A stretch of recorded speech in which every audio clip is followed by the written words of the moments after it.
Is it wrong to keep only 2 ducks?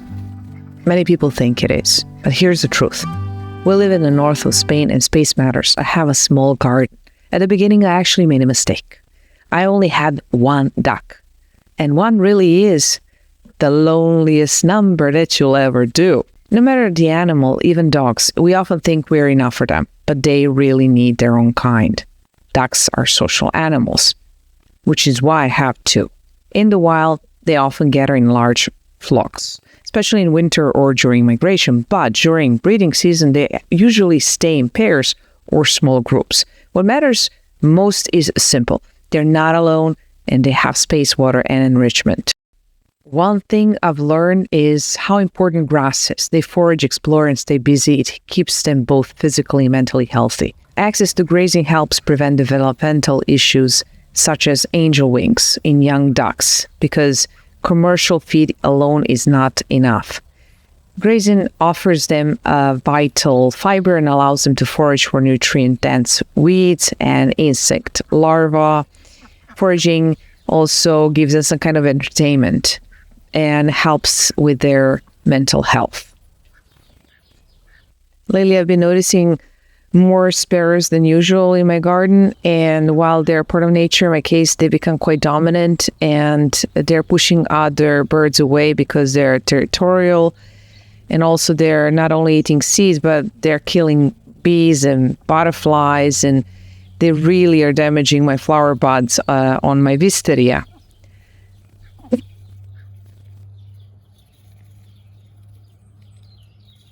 So therefore, I put some kind of weird toy you can see there in the lavender to cast away the sparrows. And I also put a reflecting object on wisteria, hoping that they will stop destroying the flowers.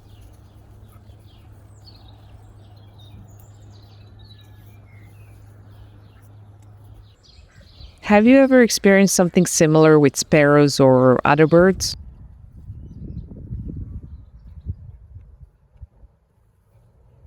Now, a funny question for you. How do you deal with a dominant duck? Bubi can be a bit persistent. Sometimes I use a soft sponge sword just to create a bit of space. Otherwise, he follows me so closely that I might accidentally step on him. It happened, so he's always been fine after. But I'd love to hear how you manage this. I don't need to hit him or anything, you see? He just goes. Look, even if I go behind, he's not gonna act the same, right? Mm-hmm. He's respecting me. He's showing respect. Sword, power. Lili is quite vocal here, but this is a positive sound. She is very excited because I'm giving them their favorite snack. Another important thing is hypothermia. Ducks love water, but in cold weather, you need to watch for signs like low movement, weakness, and them staying too still for too long. So keeping them dry during winter and avoiding them being in the wind, so protected from the wind, is the key.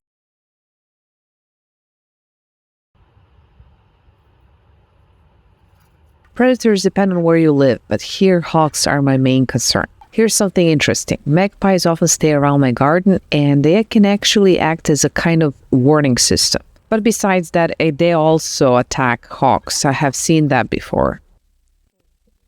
This is something I often think about. People who knew me before were quite surprised when I got ducks. I was always more of a dog person. And of course, dogs bring their own rhythm. Walks, routines, that close companionship, which I do miss sometimes. But living with ducks is different. There's something very calming about them. I often just sit and watch them as they forage, splash in water, or even sleep. It feels almost like meditation. They're more independent, closer to nature in their own way, and in return, they give me their beautiful eggs. A few days back, I even saw Bubi chasing his own tail in the water, while Lili was sleeping deeply next to him. Nowadays, many people choose animals as part of a lifestyle, but for me, that has become something much simpler, just sharing space with them and learning from their rhythm. Are you more of a dog person, or could you see yourself with ducks? And then there are moments like this. Suddenly, they burst into energy, running, splashing, almost like their own version of Zoomies. It's pure joy. No reason, no plan, just movement and life.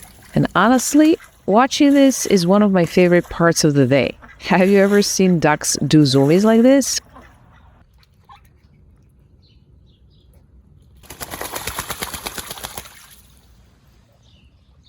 Different animals, different rhythms, but all of them can teach us something. This is my little world, and I'm doing the best I can for them.